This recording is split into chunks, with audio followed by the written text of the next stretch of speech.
everyone. Welcome to In-Depth Perception, the program that takes you beyond the obvious and explores the deeper potential revealed in controversial current events. I am your host, Lisa Bracken, author of You and What Army? How to Neutralize Conflict and Negotiate Justice for the Totally Outgunned, Inwardly Timid, Burnt Out, or Socially Defunct, a practical field manual for achieving grassroots social justice. Tonight and every other Thursday night, we're broadcasting from 6,500 feet high in the mountains of Colorado. Barring any unforeseen technical difficulties, we'll be together for the next half hour. During that time, I'll be discussing the importance of personal involvement in social solutions with Tony Marren, founder of Operation Just One Can, an important, simple, and wildly successful food donation program benefiting America's hungry. You can visit Tony's website, www.operationjustonecan.org, for more information on this truly life-saving and easily implemented program. You are invited to call into the show and participate in tonight's discussion.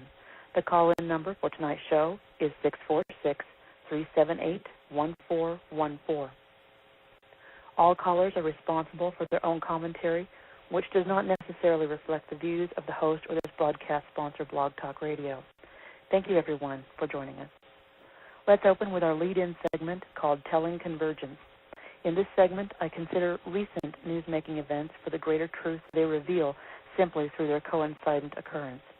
Tonight's segment is titled, I Can, You Can, We Can. Generally speaking, as a species and as a country, we seem to be in a time of deeply rooted denial, slowly giving way to stark reality relative to conditions we have long taken for granted.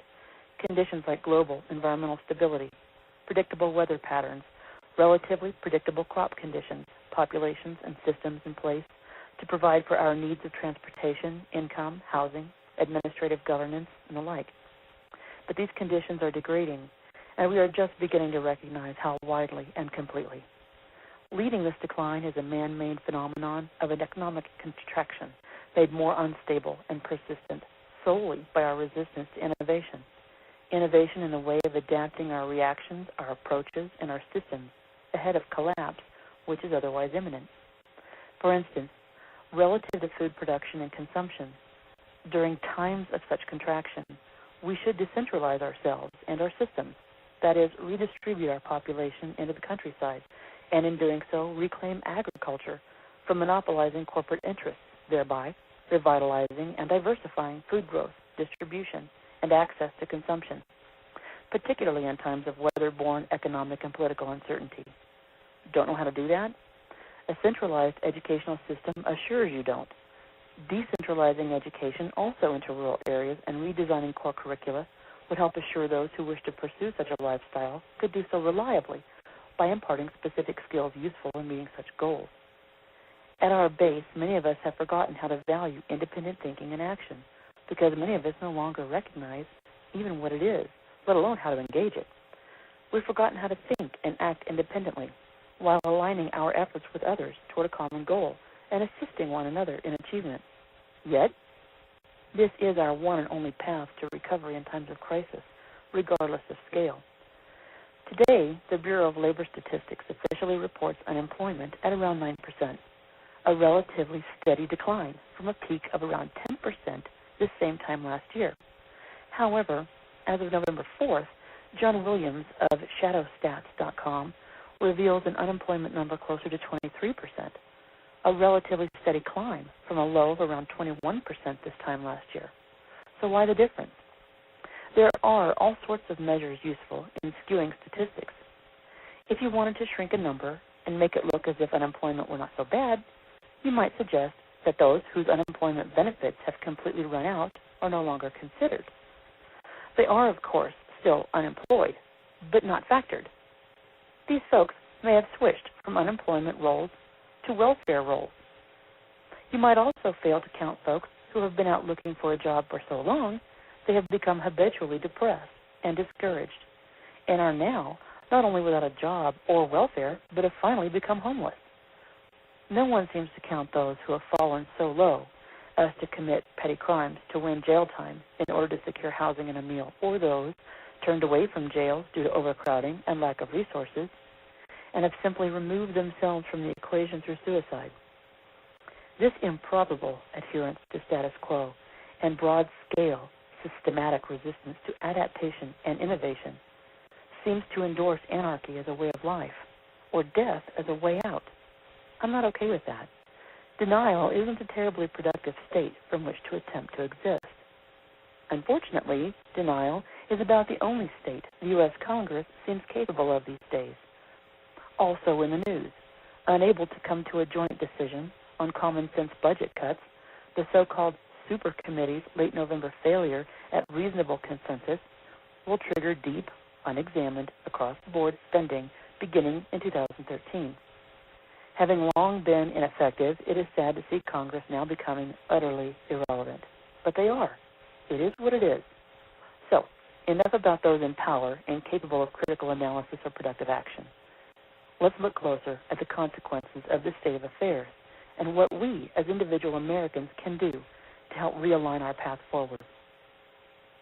Regardless of how statistics may be factored and flawed, on occasion they match up and they stand up to common sense. Those are the statistics I pay attention to, and here's one of those examples. It was recently reported that 1 in 4 Americans don't get enough to eat on a daily basis and suffer hunger. 1 in 4. That's 25% of our population. Now, most people don't choose hunger as a lifestyle. So what would prevent them from obtaining food? A shortage, certainly. But there is no food shortage in America. So why else might children and adults not be getting enough to eat? Food prices could play a part. Indeed, despite a strong supply of food and 25% less demand by those not eating any, food prices have continued to climb by as much as 20% in recent years, according to a variety of reports. Gas prices in extreme weather are often blamed, as is excess profiteering in the game of commodity trading and speculation. If American jobs paid income relative to the rate of inflation, food prices would still be relatively manageable, and food would still find its way to the kitchen table, in those cases where people still have a home for themselves and a table to put in it. So this leaves jobs. Without adequate paying jobs or any job at all with which to earn a living and thereby live through the purchase and consumption of food, people go hungry. A lot of people, 25% of people, nearly the same statistical number of those who also happen to be unemployed. That's a statistic that adds up. Is Congress to blame? Well, yes. They have allowed the corporatization of America and every system we've come to rely on. And we are to blame because we've elected ineffective leaders.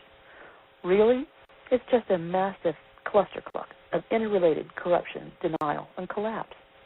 Our complacence, our deference, our assignment of responsibility to others has now made us dependent on fragile systems monopolized by commercial entities influencing governmental policy to keep it that way. After all, what better market to squeeze and leverage than a country full of codependent consumers with no knowledge of how to do anything differently? But that doesn't mean we have to be doomed unless we just want to be. And some admittedly do, but not me. And probably not you. Life is simply too full of endless promise to let that happen. Somehow, contrary to pre-programmed consumerism mentality, advanced by conglomerate entities interested in profit over people, real, everyday average Americans are beginning to do things differently. A simple sense of self-will, community, and faith are causing them to step outside of their own need and help those who are even more disadvantaged than themselves. They are relying on common sense rather than just PhDs. They are reaching out to their neighbor with real hands, not just the internet. They are rejecting contradictory rhetoric in favor of reality as they and others are experiencing it. They are working locally for one another, not in some centralized operation stationed in some centralized urban location serving a central bank account removed from shared cost, investment, and reward. And they are acting in the interest of someone besides themselves to help another take a stand. This Thanksgiving, 2 women stood out in my mind as examples of dogged self-determination and persistent devotion to humanity in the face of overwhelming odds. 5 days a week, public school chef Cheryl Barbara prepares and serves along with her co-workers lunch to kids in a severely disadvantaged district in Connecticut.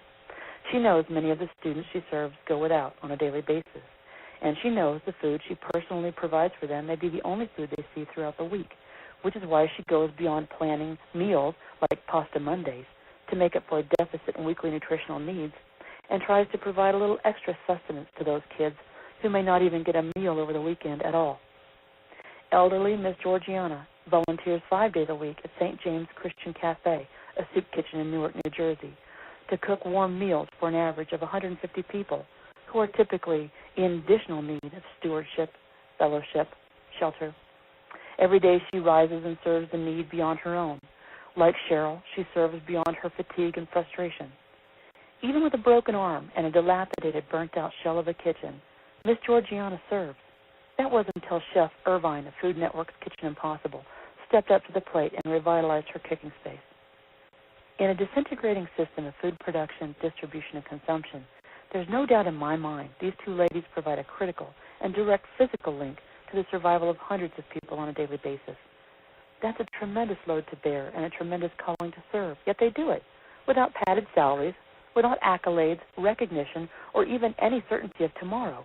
They just answer a higher calling, find the strength, the creativity, the means, and they simply do it. Let's help these ladies and everyone else out there who may not have the opportunity to share their story, but who do the heavy lifting every day nonetheless. Let's expand our capacity to care and assist. Let's elevate our expectations, beginning with ourselves, and reach out to elevate others. Let's act independently in the spirit of cooperation and togetherness to get ourselves back on the track we know is waiting for our decision and our participation. I can. You can. We can. That's the real promise of today and tomorrow.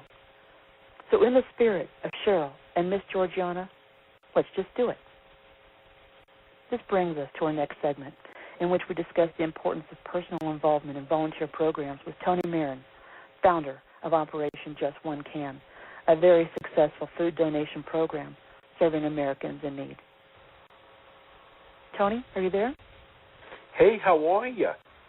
Hi, Tony. Welcome to the program. I'm so happy to have you join us. Lisa, thank you very much for letting me on. It's been a very thought-provoking period of time, and I just want to acknowledge you for seeing the vision of what we're trying to get done here. You know, every day, Tony, Americans are struggling more and more to make ends meet. And, you know, often that means sacrificing food on the table to put gas in the tank or make rent. In order to make up the difference, folks are forced to visit food pantries and soup kitchens, and we're still fortunate to have some of those resources left, but even they are diminishing. Every day, local donors are closing their pocketbooks and closing doors on vital resources due to lack of funding. In a country with such wealth and privilege, it's difficult for me to understand, and others, how a child or an adult can suffer hunger, but they are. How big is the hunger problem in America, and how does your program, Operation Just One Can, help address the issue? Well, I'll tell you, Lisa, you're bringing up 3 or 4 different conduits of dynamics, is what I call it, into one, for lack of any better word, one equation. Part of the problem is this, a lack of education. That's issue number one. Part of it has to do with the fact that, again, it's going back to direction, leadership, coaching. We got all these quote-unquote humanitarians running around America, and yet the flip side of the issue is you hear stories of farmers who have acres of surplus food that they just let rot in the field.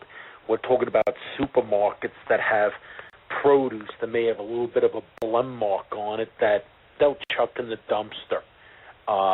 And yet, over and over and over again, if people just decide to step up to the plate and take a vested interest in the less fortunate, we could create a paradigm shift in what's going on in this country.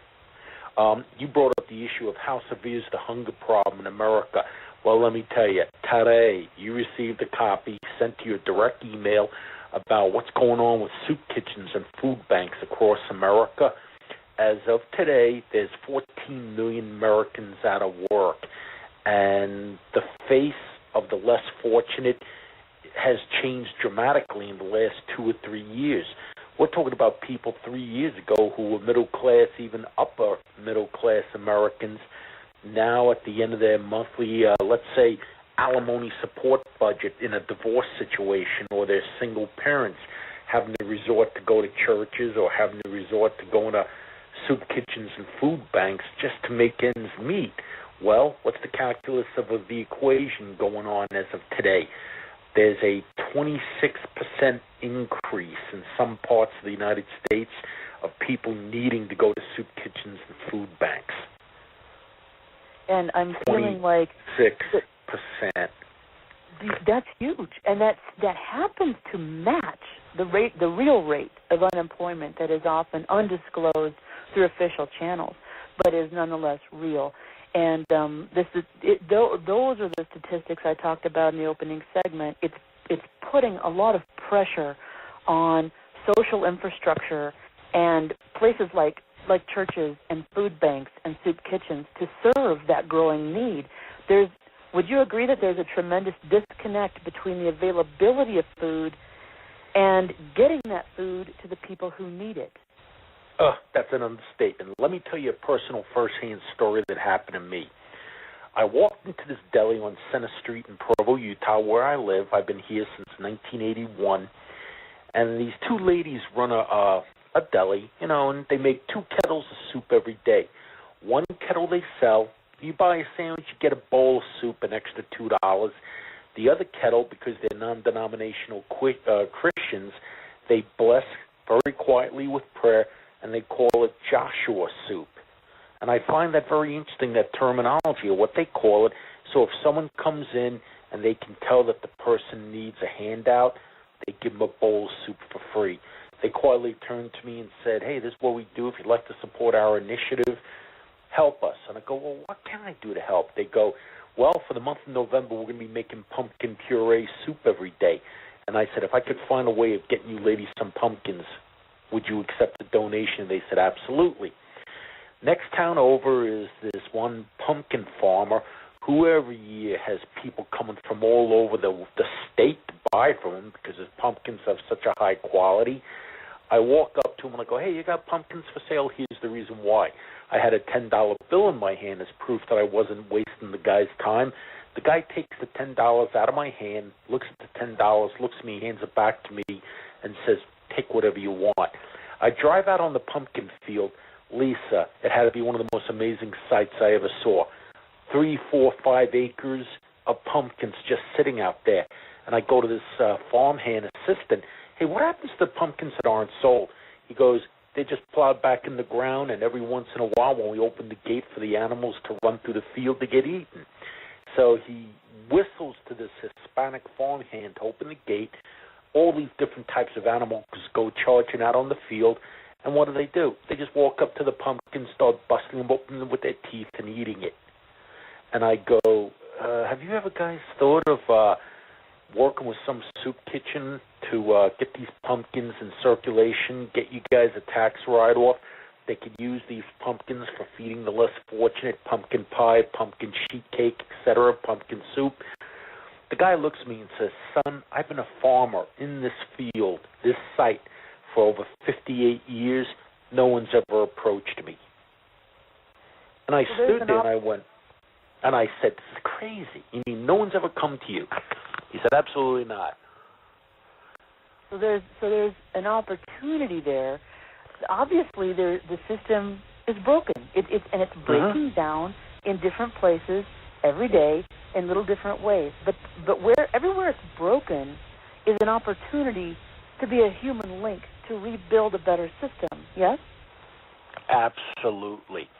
Scenario number 2, a week later, I walk into a supermarket. I see three big-time super baskets full of assorted candy, and there's a sign saying free candy. So people are walking past it saying, there must be a scam. I'm not going to take this. I walk up to the shift manager and said, if you knew these baskets could get you guys a tax write-off, would you be open to it?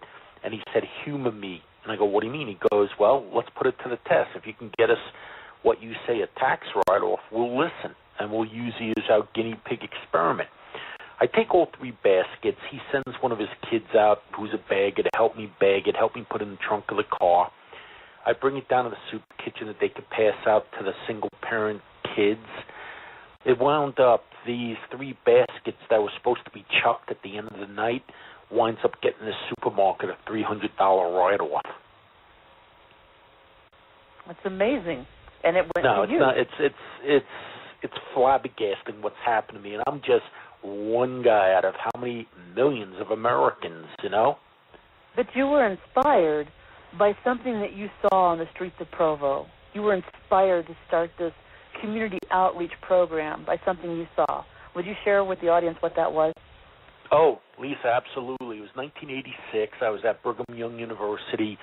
We had a Friday night football game, and football back in the 80s at BYU was like a mob scene, 60, 65, 68,000 fans for every single home game. After the game, me and this guy named Gary Foster, we go walking to Burger King because, you know, you bring in your ticket stub, you get one Burger King Whopper, you get one for free if you buy one. So here it is, Friday night, BYU won, great time, packed Burger King. We walk outside, we make a left turn to start walking back to the students' apartment complex we live in. And out of the corner of my eye, I stop and I see this beat-up station wagon. I see this Hispanic husband and wife yelling, to their kids who are in the bin rummaging. And the kids are throwing wrap big whoppers to the family. And I'm standing there saying, tell me this is happening. What, are you kidding? So I walk up to the family. They're scared because they thought I was a Fed. And I speak in broken Spanish, no federale, no federale. And then the guy starts speaking to me in broken English. And I go, take this, you need this more than me. And I'm standing there with my politically correct onion rings and Diet Coke and 2 Whoppers, and I just hand it to him. And Gary's standing there looking at me saying, you're crazy. I go, they need it more than me. What the hell, That was my comeback quote. They take it, they say thank you. I turn and walk away, stick my hands in my pocket, and Gary's like, I don't believe you did that. That's amazing. Tony, what are you kidding? I go, no, I'm not kidding. They just need it more than me. And ever since that night, that Friday night in October 1986, it's been burned into my head. And from then on, it's been that watershed moment. And you took something that affected you, that touched your heart. And I've had those same moments. I've seen people digging in the trash on the street. I've gone into a fast food restaurant that served sandwiches, and I saw baguettes at the end of the day sticking up out of a trash can on the other side of the counter by the register. I couldn't even believe the amount of waste involved in that. And you've taken that sentiment, that visceral gut reaction of what was happening to you at that time so many years ago, but you did something so much more important than just take notice. You took control of the situation, and you translated that into something positive and productive for society.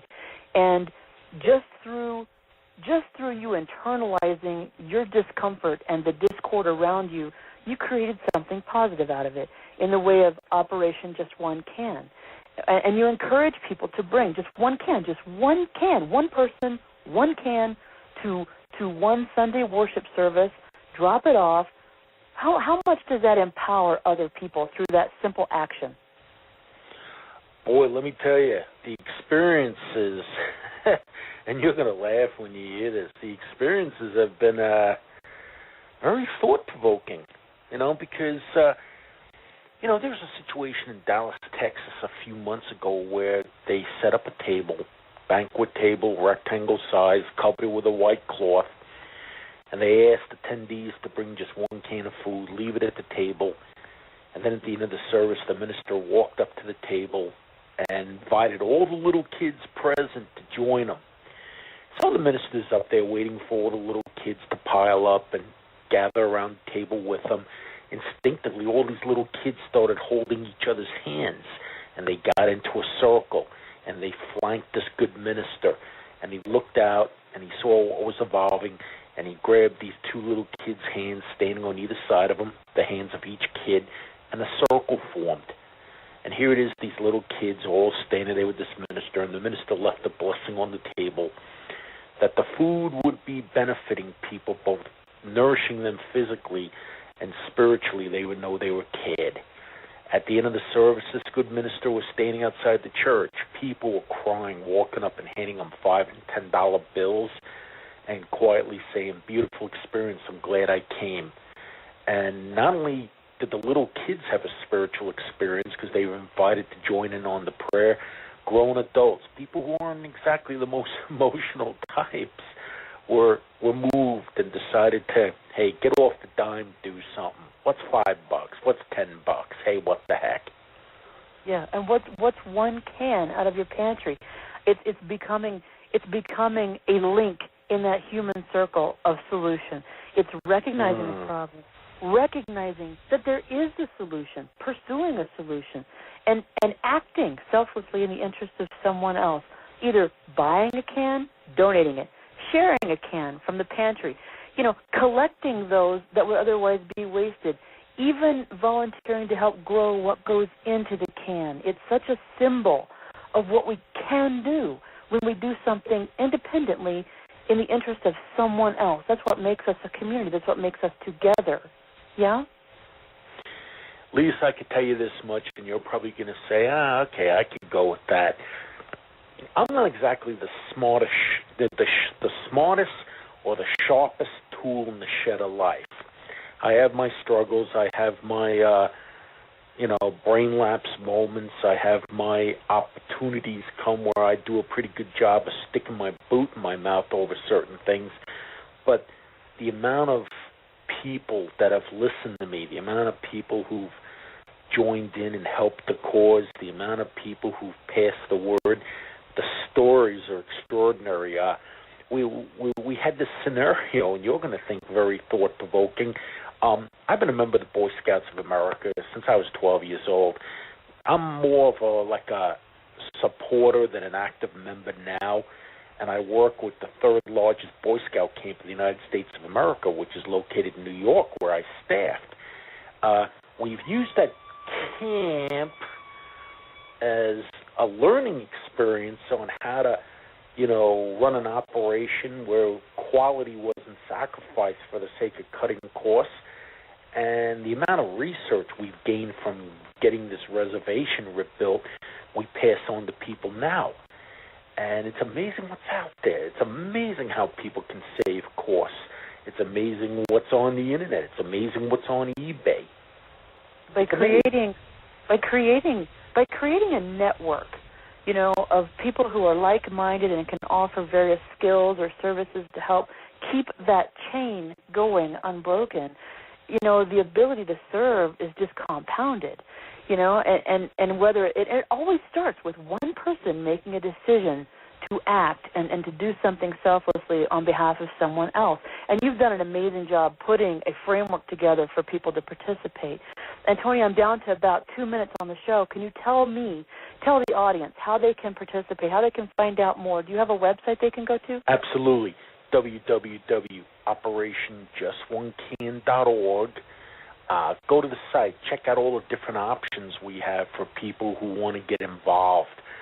You may want to run a link from the Operation Just One Can website from your home page. You may know of a soup kitchen in your town that you want to work at several days a week. You may be on the board of trustees of a house of worship, and your church has it on their docket for 2012 to do something besides just throw rhetoric to the people. Organize a one Sunday a month drive where all you do is ask people to bring a can of food. You may have connections to people in media, news reporters, radio show hosts, people who are biting at the chomp to come out with solution-driven ideas for the media to take hold of this next year. Put us on the list of groups that you recommend. Why not? Why not ask them for money? Tony, that is fantastic. You're giving people an option to bring it home where it really counts, and that's what it's about. It's about acting local to help local. So I wanted to thank you for joining us today, Tony. I really appreciate your time.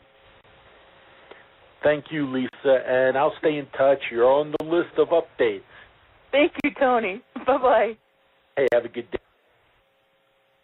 Everyone, thank you for joining us. I appreciate you listening into our program tonight. We'll see you again, not this coming Thursday, but the one after on December 15th. Thank you, everyone. Have a great night. Bye-bye.